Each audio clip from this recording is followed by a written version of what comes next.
ate empologome ulugumanga omanya tuli mu political dose. Political dose ye program esingo gaba dose y'ebyobufuzi wano online. Buli kutiyemu online television yenze kangaka tutera gibeerako ne munange Joseph Tamale Mirundi Syria. Kakati tuwaguse dda. Emikutu gyaffe gyonna egiri ku online gamba na guno TM online television migule eri ba business owners ba service providers nammwe abantu abasigadde mwenna okukubirako ebirango. Leeta ekirango kya business yo ng'oyitira ku namba z'amasimu ezo z'olaba tukubireko tusindikire ka message oba tusindikire WhatsApp oba osobola okutuwandiika obubaka obuli official ng'oyitira ku email address eyo. Sijja kulandaga kangende butereevu mutabani wa Mole Namatovu Mirundi saako John Mirundi Joseph Tamale Mirundi Senior tutandike political dose.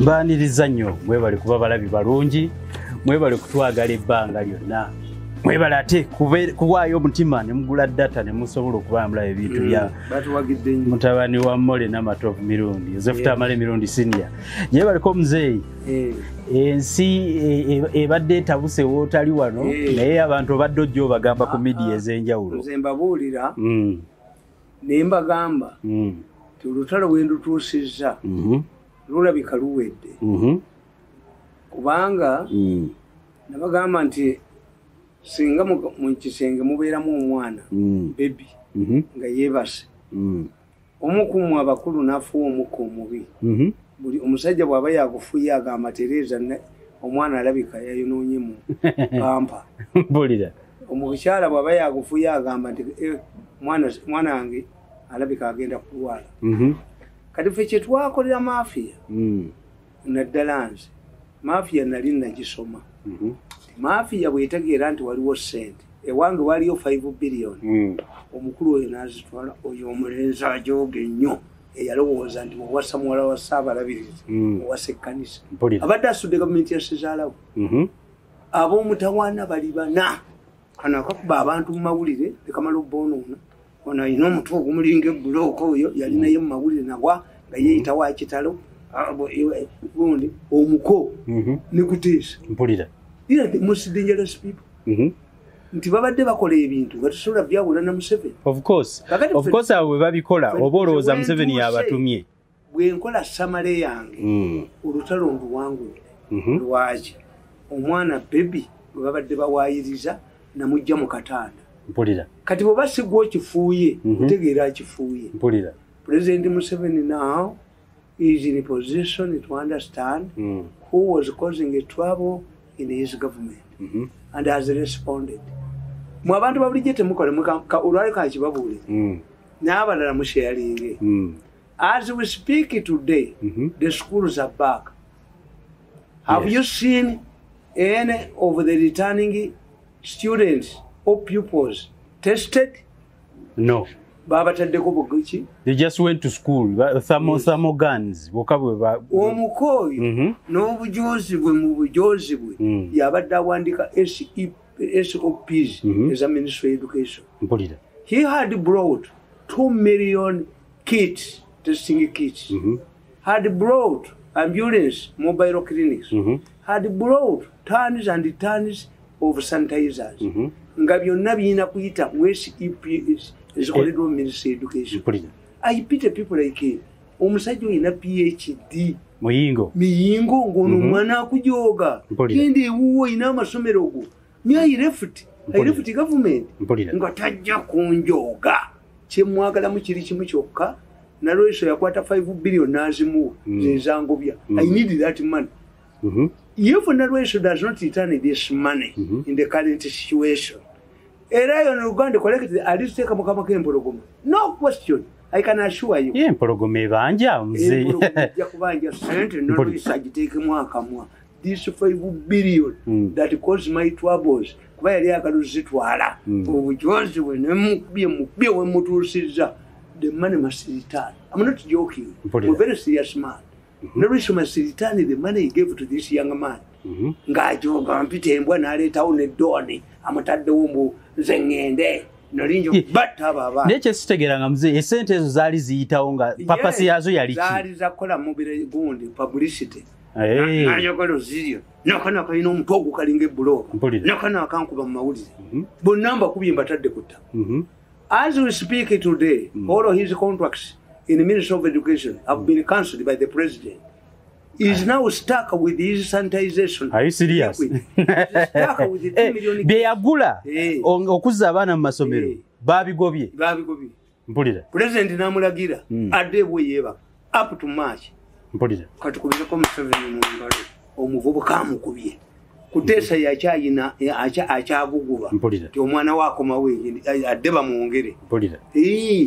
Kasakute kukuteesa nakwata ku yo omuvubuka nakwata ku mafia ganga is split into two mafia ganga yagigambye etaninge the mafia ganga into a think tank to help farmers ogambo oti akapa okulya ebijanjalo je nebuuza mafia esobola okuyamba abalimi kyogamba bwe yali ebba obulimi bwali tebuliiwo omuko tewabadde nabo ne kaka naye namuwonyeza kaka babadde atego bagobyawo natya babadde bamukuba lwansonga ayina a lot of information about the mafia gang kati mafia gang kyekola bo falling out ekukuba ulimeji wabira babadde bamutwala naye akasajja kana akakubya abantu mu mawulire aka New Vision n'akabukedda kakubya abantu nkawandiseeko ekitabo akatabo kakaka kena muwandiseeko wakalabye ngenda kakulaga nkubina akasajja kana aka New Vision tujja kumumberezinga abantu kubakeka kuba abantu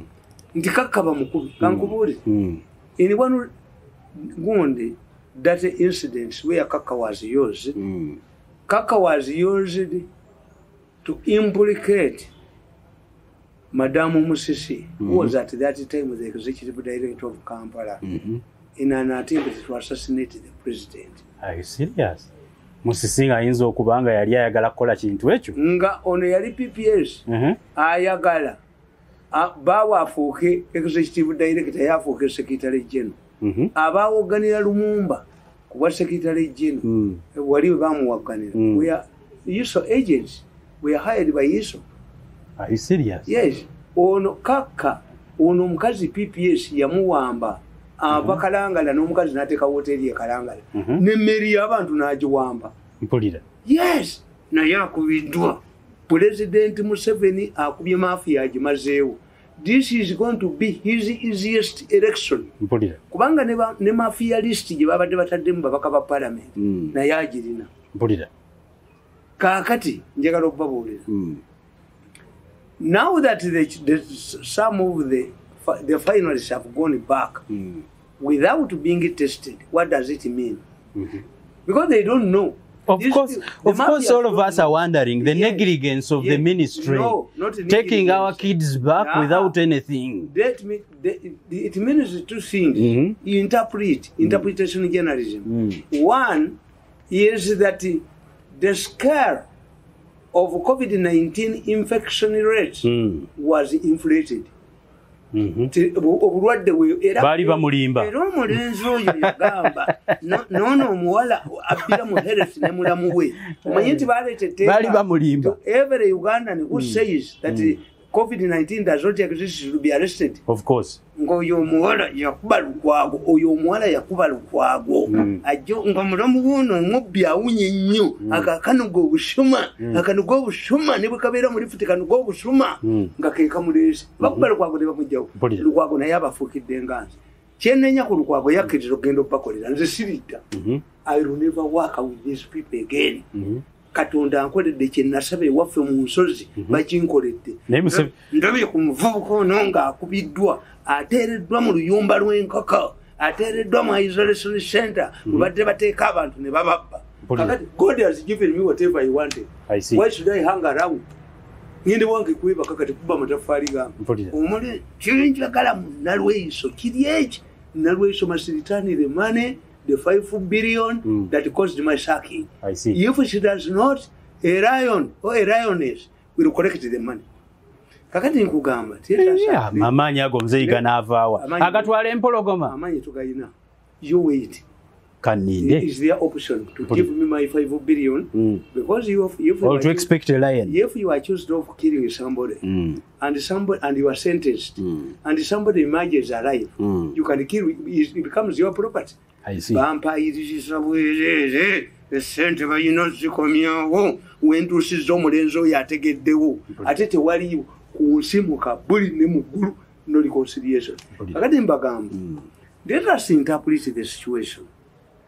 One, the government has managed, the president put up a task force away from the Ministry of Education.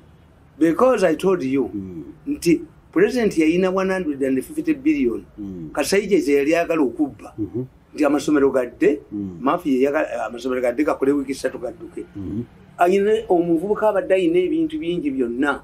Even do you remember when he calculated that he was going to get trillions? Yes, trillions. But Museveni yomubi ali isolated ali mu luyumba wafulumira wonna bakwata mukwate obujozi bwe mbumazeewo yanereka mukubye mwabiza.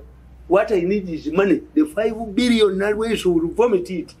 No question. I want to tell you. I'm speaking on a public forum, platform. They will vomit this money. The 5 billion will be surrendered to me. Unconditionally. Kakati mbagamba. Let us start analyzing the achievements of the president. First of all, the president, using his task force, away from the structures of Ministry of Education, our children are back to school. Without being tested, it was just a warm gun. Kakati yagala nkubuulire. Abaana abo, this is the most effective method of judging how COVID-19 has affected this country, whether it is real, whether it is exaggerated. I know it is real. But it has been exaggerated deliberately by the Ministry of Health. Diana, aliyevuma mulamu woyo. Family yoyo negenda omulundi gumu. Bamulamu oyo yamuleeta okubba mu Health. Nayogera ebyo busirusiru. Kakati nkugamba nti how many students and pupils who have reported to schools who have been taken away because of their because they have been found out that they have COVID. They have COVID. They are suspicious. They are suspects of COVID. Womuchi? Usamogan. Wabalabyeko? Tewaliyo n'omu. Because if they were there, we would see them being returned home and their parents being rounded up to isolation centers.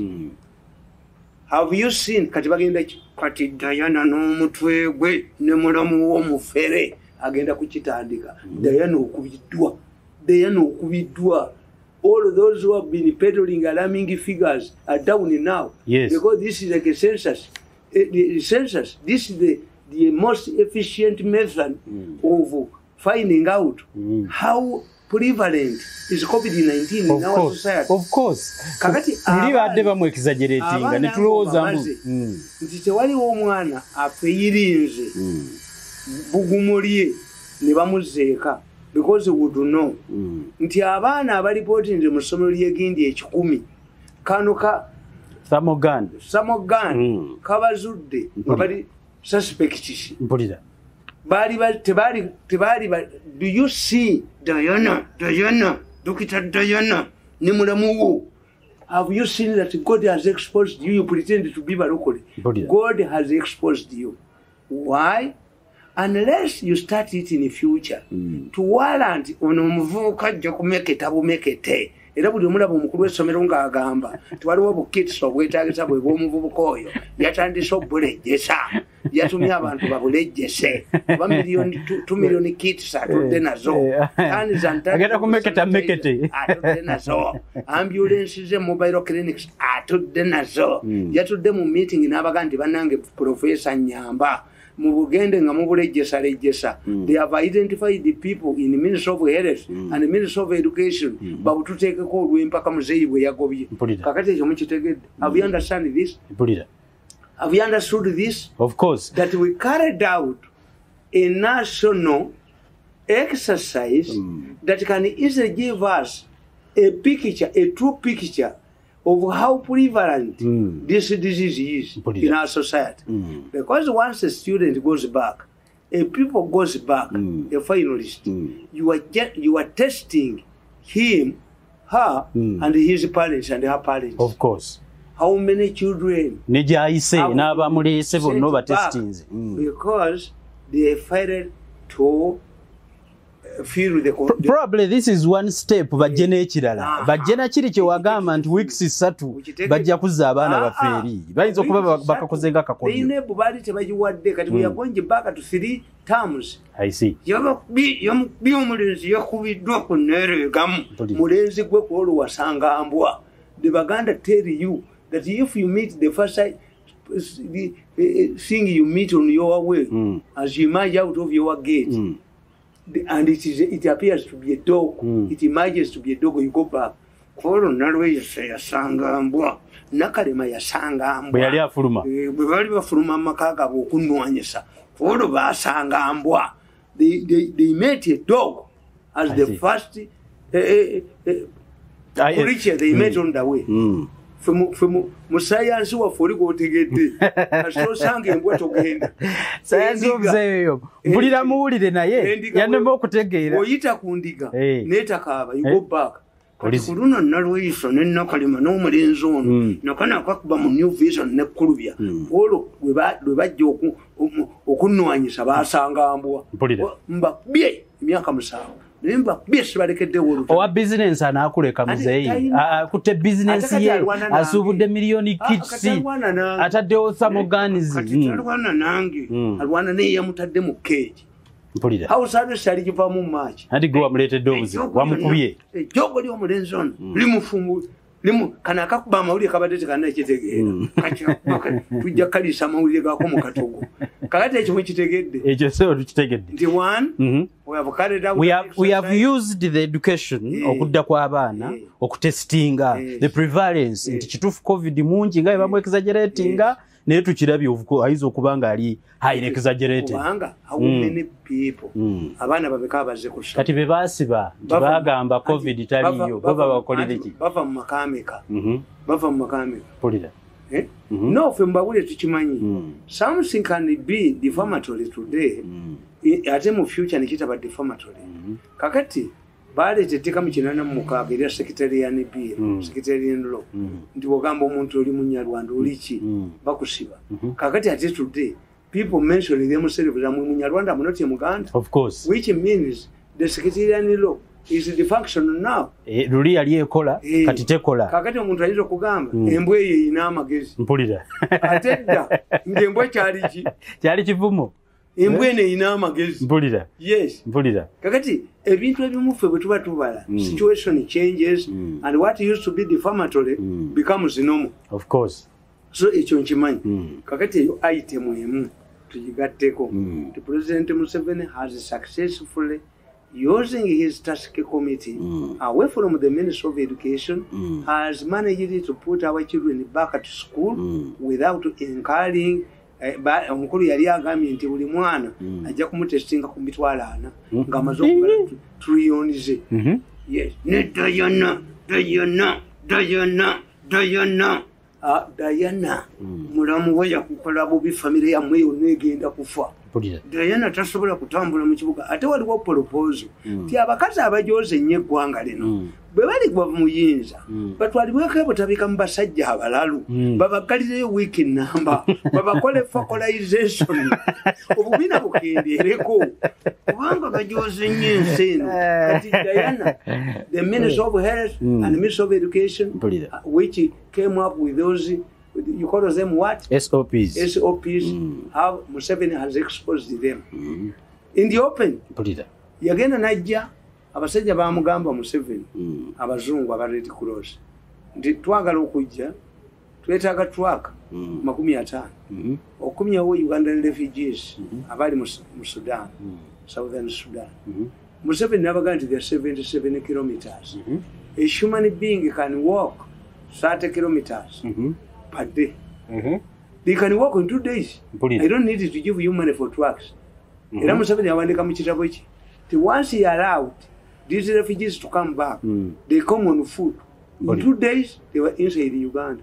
Nayaganti, as they were walking, they were voting, they were expressing a vote of no confidence in the Red Cross.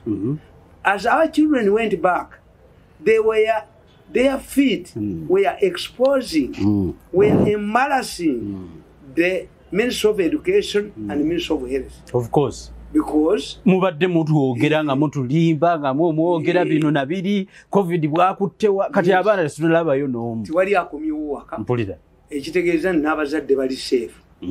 And the moment we fail to achieve this, because toyinza kubeera nga priest yajja mu church n'agamba abaasanzeemu nti abantu bakuno temusoma.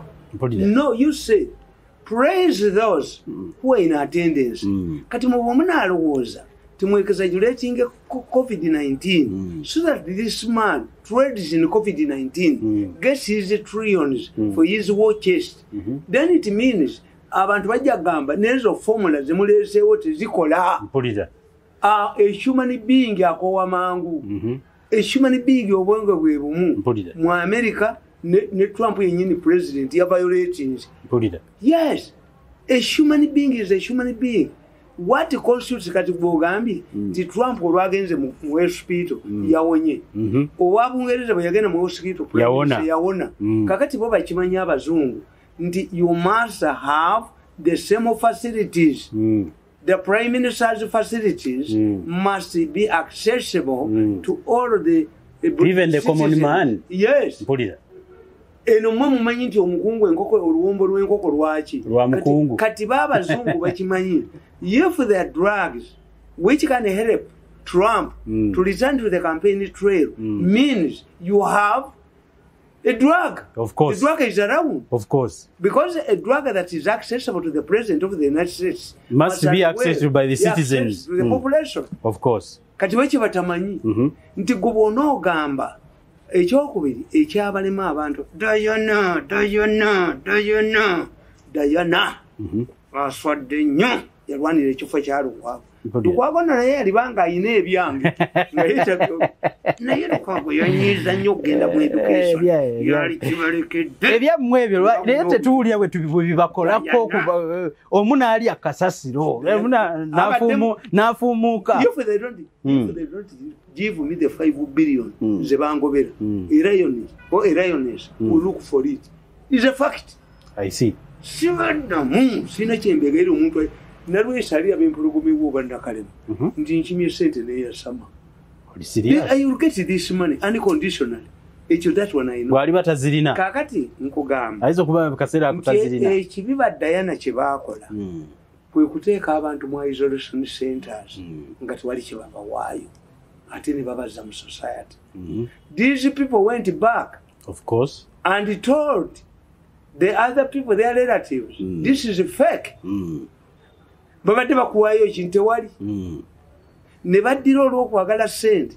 Whoever dies in Uganda is classified as a COVID-19 victim. Bamulireko sente for burial. Twalaba kyatwewuunyisa twalaba batraininga n'abanaaziika nga tewali yaafudde wayitawo wiiki emu ne batandika olangirira abafu. Omuwala oyo ne mulamu we kubanga mulamu we omutwe gwa mulamu we gwonna gwajjula bubbi obubbi bwa mulamu we buli bwa DNA ebuva ku origino ku kikolo. All these things twabalaba nga tewali yadde muntu yafudde ne bagamba simanya training abaziika. Do you know how Museveni defeated Obote? Obote bazimba ekintu kyabwe nti ba Museveni basawuzana bayina obukyayi ku banoozana. In fact, in the bush Kasirye Gwanga yakyogera nze nkoma kaluma. So many people believed nti Uganda ekimwemu South Korea and North Korea, and Okello hinted on it. Peace talks. They cannot allow a situation which divides Uganda into South and North Korea. Okello yachogera why Museveni had created a government in Masaka headed by Chibongo. As the peace talks were going on in Nairobi. Kakati Museveni yakwata aba Red Cross nga bagenze mu Luwero okuyamba ba refugee camps n'abaganda nange neetaako obuyambi n'abawerekera abayekera ne babawerekera ne babatuusa ewandegeera ekitebe kya International Committee of the Red Cross bwe bakwatanga abayeke abajasi b'Obote nga babawa option do you want to remain with us no go nga tebabatta kati Ruma ne circulating mu maje g'Obote nti contrary to what you people believe these are not killers they treated us well kakati Museveni na enofia y'amaje g'Okero nti tujja bobakwata bosale diro bosale eri ne bakutta nevaawo this is why people like Okecho people like Okecho yali ku farm ya Gundi Okecho ne bali Kalege bali bakola ku farm ya Sebuliba Okecho afuga tractor this is how babata bani Museveni started because batandika okukola munda muli nga bakolera munda wayi eno fear eyogamba nti bw'osalenda linge wa Museveni why if you are caught up with the Museveni people they will kill you because they don't want northerners in fact bw'ogenda mu Luweero at that time babayitanga abakyoli bazze so the whole thing was as if it was for Acholis but the bulk of the opposition army were Acholis abaganda bo bayina pululo abalugwala abakanjabulo so for us we give terms bonna ntubazingira muki musajja tayangwa abo batolo musajja taganibwa so ngoyinza kusanga nga webere family bije bayitutegeeza ati omusajja tammibwa bintu kakati abaganda tulina problem eyo to lamp everybody abadokolo but Obote was coming from Dokolo Dokolo is a village where Obote was coming from but baganda lamp everyone nti oyo mudokolo ne Masaka wetwayo tabayitaga omukanja musajja tayangwa omukanja bulate yatya omukanja bulo anti okukanja obulo okubusa okukanja okukanja bwe baze kuba mugundi mu mwavu okukanja kigambo kya Luganda nti abo western bakanja bulo bale manyi badokolo bokka mudokolo njagala kutwala kwa muzee Kakati Museveni yafunamu. Kakati the Dianas and other thieves using ministry of heritage didn't know the impact of those who left the isolation centers back to their villages. Tewali kye batuwaayo. Kakati yo conclusion y'abantu netegeera nti obulwadde tebukola ki? Tebuliyo. Bakuwaddeyo ki? Tewali yadde akaweke yadde ki katubadde nayo ki ekitegeeza obulwadde mpona lwange kati badayana mu kwagala okubbira ssente mu isolation centers ended up demystifying the impact of their campaign because if the disease is so scaring and alarming you would protect abagenge president yabagamba nti abagenge bebakwatibwa ebigenge abagenge batambulanga n'ebide mu Buganda omugenge nga takwatibwa mu ngalo Jesus yagira abagenge Gundi Luka yali medical doctor yamugamba nti abagenge tobasemberera Luka was a medical doctor if you read the Bible divinity Luka was a medical doctor kakati abagenge bewalibwanga tebakwatibwa mu ngalo abakafuba takwata mwana abolukonvuba kakati badayana mu kwagala ne mulamu we nono omuvubuka kuba ye timu ebaddemu Diana mulamu we ono Saba Jose Kongolo nakana katukuba mawulize nono ayina omutu ogumulinga ebuloka ni timu ya the mafia gang who have been trading in everything kakati abantu bali abava mu isolation centers baba gamba eriyo ki ntiteri tebakuwa ya depanado era I'm happy the first victim the remarkable victim of this exercise is Sentongo owe Masaka Sentongo yajja nalowooza nti bajja muyisawo ba mafia nakolera ba mafia Masaka nabona sekikuba musinzi yes sekikuba yagana okusinza mafia sekikuba is now the king of Sembabule whatever happens sekikuba is a force to be reckoned with in Sembabule kakati ekyo nakyo ng'okigasse ku kino eky'abaana abazze mu ssomero kikoze eki Museveni ekyo kyakifunira muwa sente yazibawa kakati bwe babawa sente z'emmere 59 billion ne bazibba ne sente ze basonda National Task Force ne bazibba kakati beesibirayo why extending the lockdown was impossible abantu bali bejja kuyiwa mukulu mu luguudo of course bakubanga mawulire akasajja ka New Vision yako naye kajja kusasula kasajja kujja kusasula ojja kulya akatogo k'amawulire akatogo ebijanjalo n'amawulire nga tugafumbye mu katogo ng'abantu bakafunziza ate kanaddukirawo tugenda wakuddukira fuluya yejja kubira wano nga kikeri kakati nkubugamba nti bwe bakubanga ebintu ebyo kati one they have lost the children have gone back to school and we don't see ambulances medical teams taking away those who have been rejected to go meaning that even their parents would be taken in isolation centers. The second point is that isolation centers became commercial. Those who were taken to isolation centers were treated badly. So, but eventually they came out and told the people, circulated the rumor against them that what is happening in isolation centers is fake.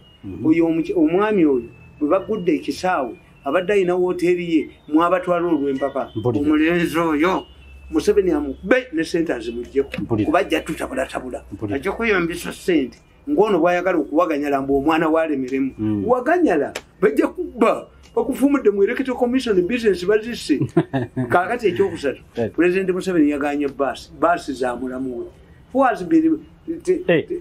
project ya baasi tegenda kuyita yazigobye are you serious yazikola dda mulamu we baasi za mulamu we Museveni famire ye yebadde mu kubye ekyo oyo omuko kuteesa mbabanyonyodde ndi kuteesa yayingira ekibuga nakikuba nakimalawo nakuba butoda nakimalawo naleeta baasi ze kubanga baasi ezo mwe temwategeera yafuna grant ate neyewolerako sente ate nga baasi ze zikozesa mafuta g'ebunyolo agali kuluudi nakola sente ze ye atandika dde ogakozesa nayefuwaza butoda nakireka wali natukulyetingira emass of unemployed people. This is why nabagamba nti President Museveni mu 2011 Besigye defeated us with a margin of 4,300 in Kampala. In 2016, Besigye expanded his margin. I don't know by how many percent, how many times, because yatukubisa n'emitwalo 17 from 4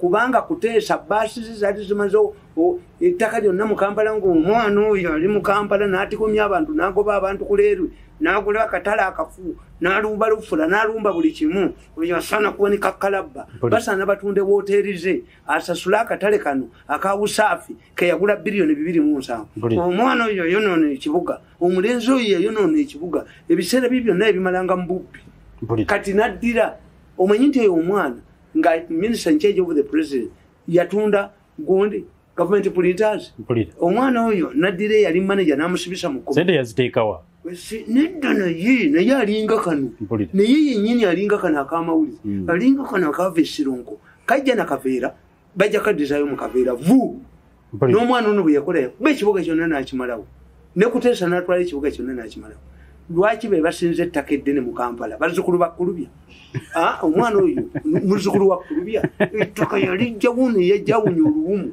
where did he get all this land yasinze ettaka mu Kampala alijjawa alifuna atya alifiira mu kajja oyo omwana ajja kufiira mu makooti g'abazungu oyo omwana okuneregamu tumwebaze yaneregamu he will end up in European jails kuba balowooza nti ebintu byonna babikola bakyayise Museveni mu kibuga Museveni abantu beekugunge bamusuule nga basigaddewo kyobala buli muntu yenna abaddaga nti Museveni yalemeddwa nga bo bamwekwese tubadde ffena bwe tulowooza nti Museveni yalemeddwa okukwata ku bantu bano some family members wanted to remove him ngono omuvuka alowooza mbw ayinza okusika wajjawo omukoddomi w'omuntu asikira sezaala we talina baana be ejjoogo lyonna kati andaba ejjoogo lina baana ekibiina mwe babadde babbira ekya fellowship kyekutuddemu ate kamwenda kabavumye kamwenda kagaye nti tebalina magezi bano balinga omusajja akwata ekirombe nga talina gyatunda goloti ogenda bawulya nga boogera kaakati nkugamba ekya baasi Museveni yakikubye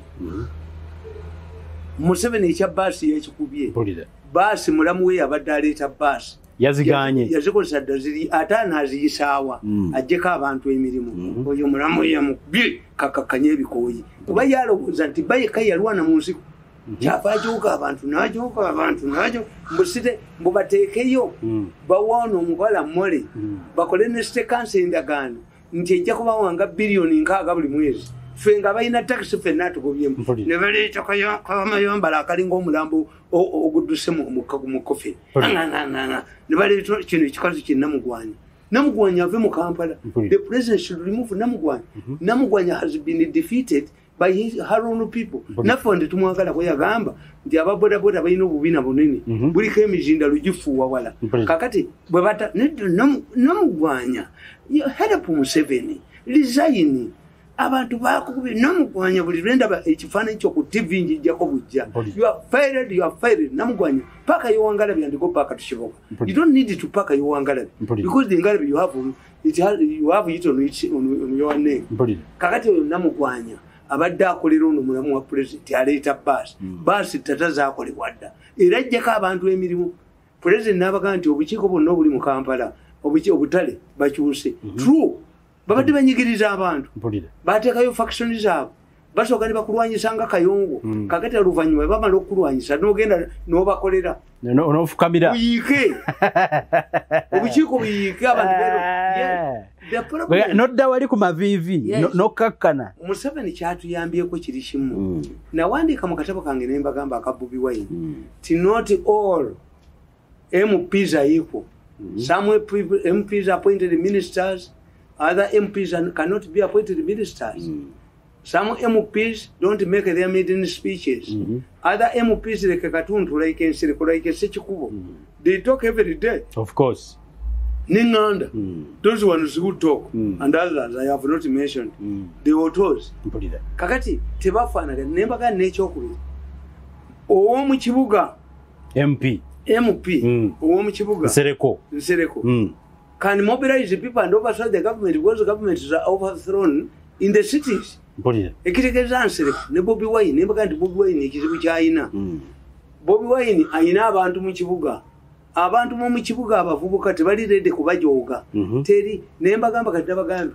all of these measures political reforms the president has brought in Kampala will help him but not his party Museveni is a beneficiary no they can't help him musawe ebintu ebikolebwa ebyo mu kibuga bizimuyambira anti kati nze kyemuyambira singa agoba akasajja kano mu New Vision ne mbukedde president abanga ebintu bye abantu babitegeera he has ensured million 4 eza leya ezokusasanya amasanyalaze bali kasajja yali agala zibba negidutu n'abagamba mugenda luzira yakoze yalagidde bazimbe wingi ekitali Kasayija ayinza kuba prisoner number 1 Matia Kasayija ono omukazi mu family wingi ayinza okuba gidudu akwate ku sentence of ngabeba number 1 prisoners mu VIP wing mpulira he has saved the $400 million that these mafias wanted to divert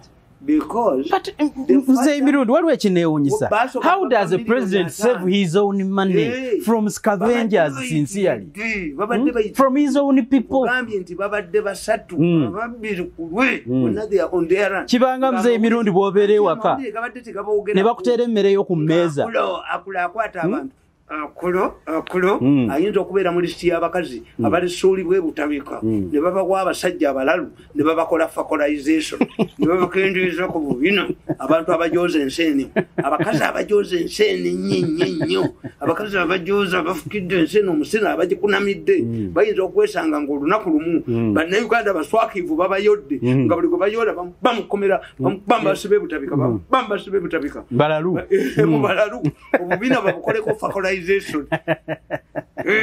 abalalu baba bakyabimanye ndeba mubateekayo ennaku nga nnya mukanyugayo mmere mukanyugayo chapati mukanyugayo ke naye nga ekibaliko wali ekyetinda ekyokolyo n'abakazi abo abajooza enseeni ne bibagwamu yes mpulira a mob Museveni has saved us from a mob that's why I was attacking these people nti I'm not inseparable from Museveni bampita kasajja ka Museveni of course agamba musajja Museveni ate Nze bwentegeera nti era bamutwalira emisinde tusuubira nti naawe olina okudduka.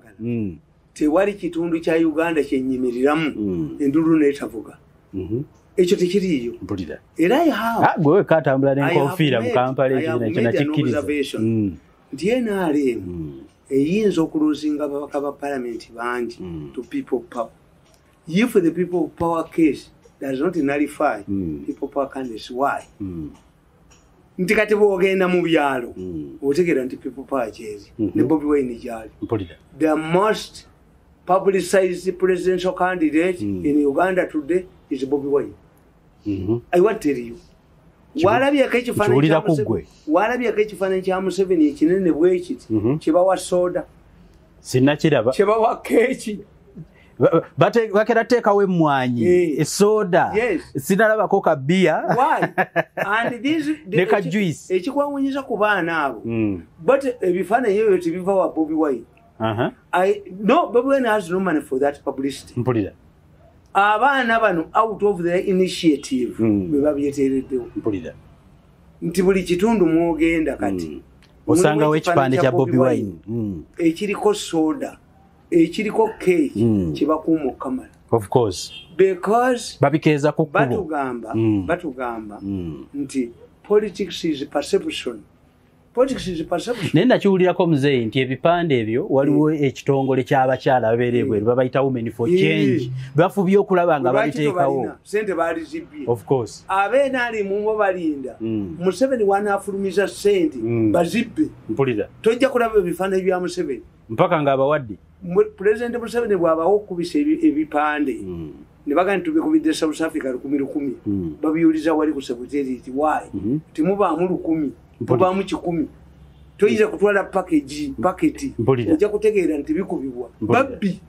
These people are not bawandiikako 1,000 nga bamukubidde 1,000. Enjawulo eri wakati wa opposition ne government nti Museveni yakuba amagye g'Obote agayina ennyonyi gunship agayina tank agayina buli kimu. Lwaki yagakuba? Ng'abaana be yagakuba because of the urge to take a power. Kakati today government ya Museveni bagisuubuliramu. Njagala kubuuza muzeeyi ate lwaki basindika poliisi ekwate ebipande bya Bobi Wine ebijje kukuba ebiyoolewo saasolvinga akakofiira ekituufu naye baabututte military yazze n'etandika obbunoonya gwe ogundi Abaganda bakugamba nti musajja munno takusinza nsumika noga nti ate bino ebijja bituutiira omanyi kye bategeeza kigambo kya buwemu bategeeza situation ti omusajja bw'aba yabala bulungi leka muga nti mulema togamba mukazi bw'aba akusinze mpulira ensumika kitegeeza okusumika kitegeeza okuteeka mu kintu kwe kusumika kakati musajja Abaganda bakugamba nti omukazi bw'akutendera live-wo nti oli yabala togamba nti mulwadde bw'atumbuliramu kyebyo bituutiira okutuutiira means something big disease. Kakati toyinza kukwata bifaananyi bya Bobi Wine who is not in government because of the disorganization of your party. Nti party ya NRM nze mbalaba gye ngenda okusomesa nga bu t-shirt bupya omwana ono fwe twali tusoma wazangayo ekitabo ekya page 96 ne bakuddiza ekipe kya 96. These people you are giving in new t-shirts are they new in NRM? Nobulabika bu t-shirt bubeerawo. Are they voting for the first time? Where are their t-shirts? Ze baali mu luli. Nze nabagamba nti akalubwe kaamala okuggwa nagende w'omusajja ng'ayina amakutiya ga t-shirt za Museveni 20 ne mu jaketi ekutiya 5 nezigabe waffe mu kyalo ng'akalu kawedde waayo. T-shirt ya Museveni mu kyalo ekola. T-shirt ya Museveni mu kyalo ebeera ku mpaka.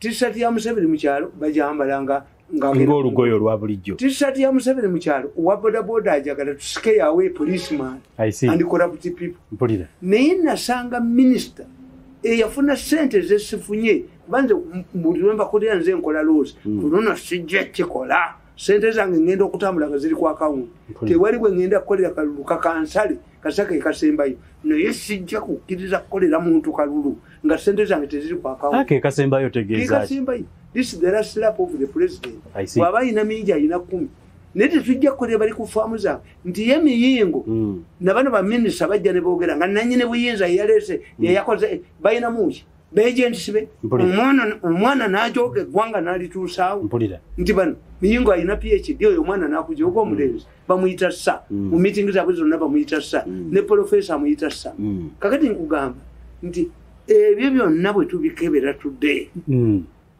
what picture do we have? Museveni has liberated Kampala. Museveni has taken our children back to school without a lot of money.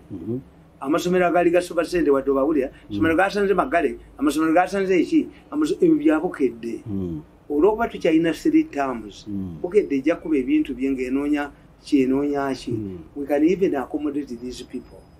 Abasomesa abazze okusomesa nabo bavudde mu family which means nti n'abasomesa nabo bw'omucekinga nga talina famire ye bannamu Diana oswadde nnyo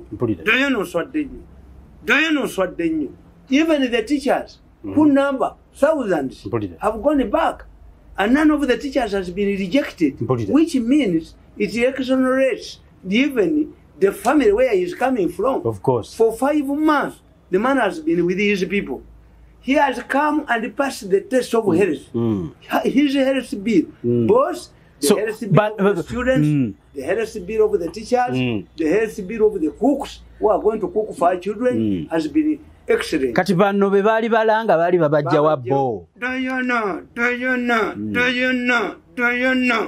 Mulamu we yakukola bubi. Walirimedde ku kujjanjaba president. Diana oswadde nnyo. Diana, you have put your political career.